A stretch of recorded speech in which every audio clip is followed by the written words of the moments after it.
Down in St. Martinville, Louisiana, where the air is thick with Spanish moss and stories older than the roads themselves, there's a place folks don't talk about much, not in broad daylight anyway. Behind the old cemetery, where the headstones lean like tired shoulders, stands a live oak. It's ancient, gnarled, and its branches reach out like skeletal fingers. Locals have a name for it. They call it the Devil's Tree. They don't talk about it because they've forgotten. They don't talk about it because they remember all too well. And if you are ever unlucky enough to find yourself standing in its shadow after the clock strikes midnight, well, you'll understand why. Long before the Civil War, back when St. Martinville was just a whisper on the bayou, that patch of ground was a crossroads. And that oak, it served a grim purpose. It was a hanging tree, a place where justice, or something like it, was swift and final. They hanged all sorts there, thieves, murderers, and more than a few innocent men caught in the wrong place at the wrong time. The legend says one man, with the rope already biting into his neck, used his last breath not to pray but to curse. He screamed that the devil himself would claim that ground before the next sunrise. The next morning the sun came up and the tree was still standing. But something had changed. The roots, once the color of good earth, had turned black as pitch, twisted and dark. They looked like they were clawing their way out of the ground instead of holding it together. And since that day, nothing has ever grown right in its shadow.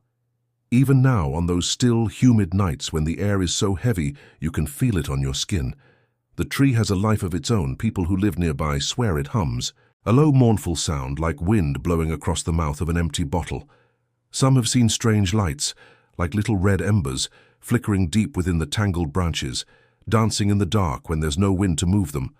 Others, brave or foolish enough to get closer, have heard whispering, a dry, sibilant sound, speaking in a language no one can place, but everyone understands is filled with malice. There's a story about a local boy who was out gigging for frogs in the nearby coulee. He was focused, listening for the telltale splash, when he felt a chill crawl up his spine. He looked up and saw it. In the gnarled bark of the old oak, he swore he saw a pair of eyes watching his every move. He dropped his gig, turned, and ran home without looking back. They say he threw his equipment into the bayou the next day and never went hunting again. The fear of what he saw that night never left him. The old priest at the St. Martin de Tours Catholic Church, he has his own theories. He says that the tree is a kind of spiritual prison, that any sinner who breathes their last near its branches finds their soul trapped, unable to move on. Their spirits get tangled in those black, twisted roots, becoming part of the tree's cursed existence, their suffering feeding it, making it stronger.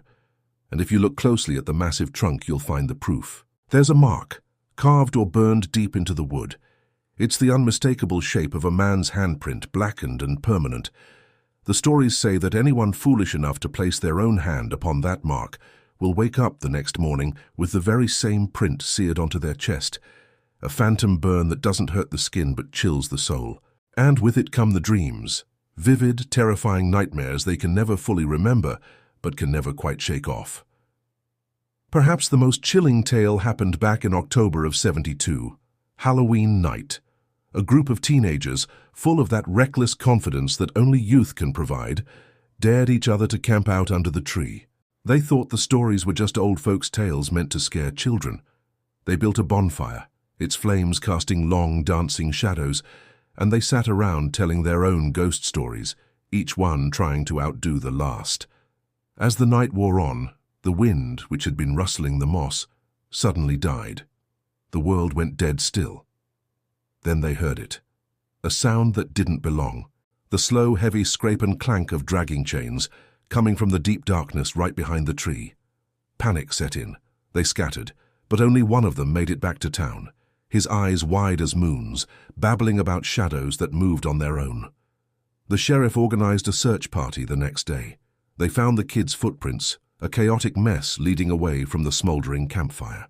But they found no bodies, no sign of a struggle, just scorch marks, black and ugly, circling the base of the tree's roots. The others were never seen again. So, is the tree cursed by a dying man's last words? Is it some kind of dark justice, growing wild and untamed from a ground soaked in sorrow and violence? Or is it something else entirely? The folks in St. Martinville don't pretend to have the answers. They just know to respect it. They don't cut it down, they don't walk past it after sundown, and they most certainly don't speak its name when the dark settles in.